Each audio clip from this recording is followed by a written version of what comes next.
2026 FIFA বিশ্বকাপ এখন পৌঁছে গেছে সবচেয়ে উত্তেজনাপূর্ণ পর্যায়ে। কোয়ার্টার ফাইনালের দারুণ সব লড়াই শেষে সেমিফাইনালে জায়গা নিশ্চিত করেছে ইউরোপের দুই পরাশক্তি ফ্রান্স ও স্পেন। দুই দলের সাম্প্রতিক পারফরম্যান্স, তারকায় ভরা স্কোয়াড এবং দুর্দান্ত ফর্মের কারণে এই ম্যাচটি পুরো বিশ্বকাপের অন্যতম সেরা লড়াই হতে যাচ্ছে। একদিকে 2018 সালের চ্যাম্পিয়ন্স ফ্রান্স, অন্যদিকে ইউরোপের অন্যতম আক্রমণাত্মক ও টেকনিক্যাল দল স্পেন। কে বেশি শক্তিশালী? আক্রমণ, মিডফিল্ড, রক্ষণ এবং বর্তমান পারফরম্যান্সে কোন দলে গিয়ে এমবাপ্পেদের গতি ও অভিজ্ঞতা জিতবে, নাকি স্পেনের বল দখলের ফুটবল আবারও বিশ্বকে মুগ্ধ করবে?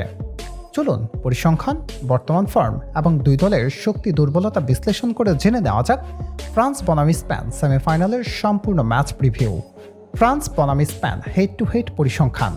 সব ধরনের প্রতিযোগিতা মিলিয়ে দুই দলের মুখোমুখি দেখা হয়েছে 38 বার। এর মধ্যে স্পেন জয় পেয়েছে 18টি ম্যাচে, ফ্রান্স জয় পেয়েছে 13টি ম্যাচে, আর 7টি ম্যাচ ড্র হয়েছে। দুই দলের প্রথম দেখা হয় 30 এপ্রিল 1922 সালে একটি আন্তর্জাতিক প্রীতি ম্যাচে। এই ম্যাচে স্পেন 4-0 গোলে পরাজিত করে ফ্রান্সকে।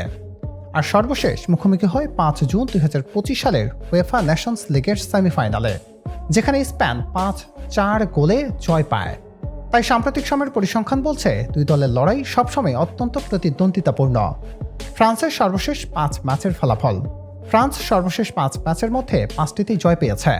এই 5 ম্যাচে তারা মোট 13টি গোল করেছে এবং গোল হজম করেছে 3টি। ফ্রান্সের আক্রমণ ভাগ যেমন দুর্দান্ত, তেমনি রক্ষণও ছিল বেশ শক্তিশালী। অন্যদিকে স্পেনের সর্বশেষ 5 ম্যাচের ফলাফল। স্পেনের সর্বশেষ 5 ম্যাচের মধ্যে 5টি ম্যাচেই সমান জয় পেয়েছে। এই 5 ম্যাচে তারা মোট 11টি গোল করেছে এবং গোল হজম করেছে মাত্র 1টি। 2026 বিশ্বকাপের পুরো টুর্নামেন্টে স্পেন দারুণ ছন্দে রয়েছে। কিন্তু কথা হলো শক্তিতে কোন দলে গিয়ে। বর্তমান ফর্ম, স্কোয়াডের গভীরতা, অভিজ্ঞতা এবং সামগ্রিক পারফরম্যান্স বিবেচনা করলে এই ম্যাচে দুই দলের শক্তির পার্থক্য খুবই কম। তবে সামান্য ব্যবধানে ফ্রান্সকে এগিয়ে রাখা যায়। জয়ী হওয়ার সম্ভাবনা। বর্তমান ফর্ম, স্কোয়াডের শক্তি এবং সামগ্রিক পারফরম্যান্স বিবেচনায় আমাদের বিশ্লেষণ অনুযায়ী এই ম্যাচে ফ্রান্সের জয়ের সম্ভাবনা প্রায় 55%। অন্যদিকে স্পেনের জয়ের সম্ভাবনা প্রায় 45%। তবে আমরা সবাই জানি ফুটবল অনিশ্চয়তার খেলা। একটি মুহূর্ত, একটি ভুল কিংবা একটি অসাধারণ গোল পুরো ম্যাচের চিত্র বদলে দিতে পারে। তাই এই সেমিফাইনালে যে কোনো কিছুই ঘটতে পারে। আশা করি বিশ্বকাপের অন্যতম সেরা এই ম্যাচটি সবাই উপভোগ করবেন। শ্রদ্ধা ও ভালোবাসা রইল ফ্রান্স এবং স্পেন এই দুই দলের প্রতি।